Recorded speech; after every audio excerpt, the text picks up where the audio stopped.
80 शब्द प्रति minute dictation start करते हैं 5 सेकंड बाद।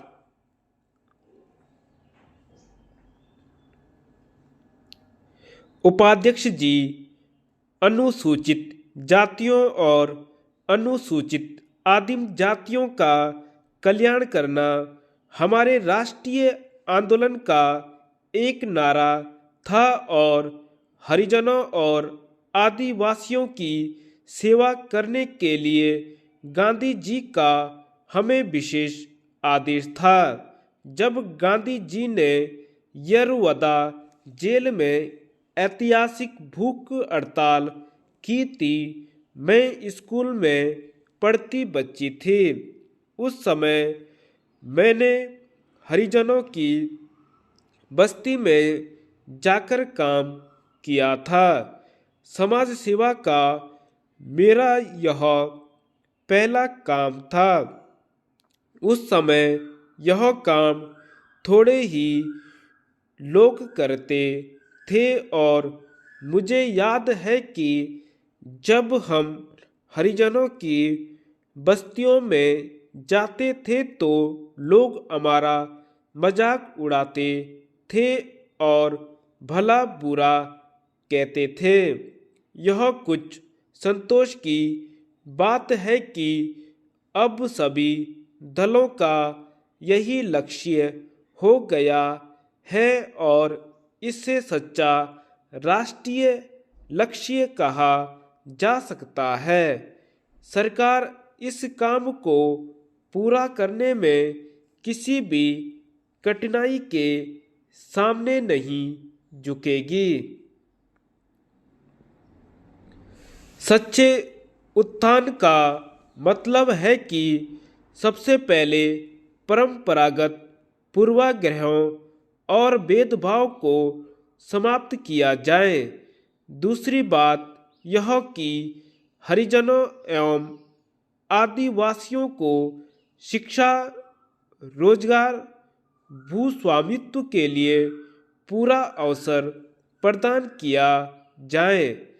इस देश की एक बुनियादी समस्या भूमिहीनों की है, जिसमें अधिकांश अनुसूचित जातियों के लोग हैं।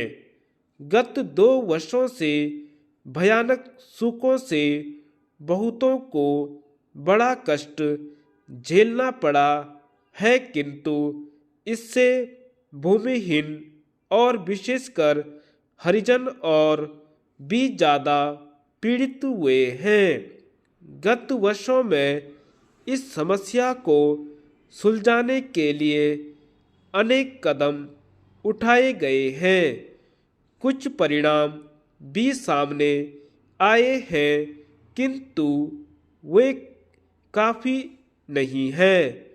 मैं आशा करती हूँ कि वर्तमान योजना आयोग इस समस्या पर अच्छी तरह विचार करेगा और भूमिहीनों की समस्या को जल्दी से सुलझाने के उपाय सुझाएगा तथा अनुसूचित जातियों और आदिवासियों के लिए तेजी से आर्थिक कार्यक्रम बनाएगा। मैं हरिजनों, पहाड़ी लोगों और आदिवासियों के कल्याण में गहरी रुचि रखती हूँ। मैं अनुभव करती हूँ कि पहाड़ी लोगों की समस्या भेदभाव की उतनी नहीं जितनी अलगाव की है। संचार साधनों के अभाव में उनके विकास कार्यक्रम को उचित रूप से चला पाना और कठिन हो जाता है। यद्यपि काम धीरे धीरे हो रहा है, किंतु मैं नहीं समझती कि गत वर्षों की प्रगति कम है। शिक्षा के क्षेत्र में उल्लेखनीय प्रगति हुई है। आज इन वर्गों के डॉक्टरों, इंजीनियरों, प्रशासकों और अध्यापकों की संख्या काफ़ी अधिक है। यह शुभ लक्षण है। धन्यवाद।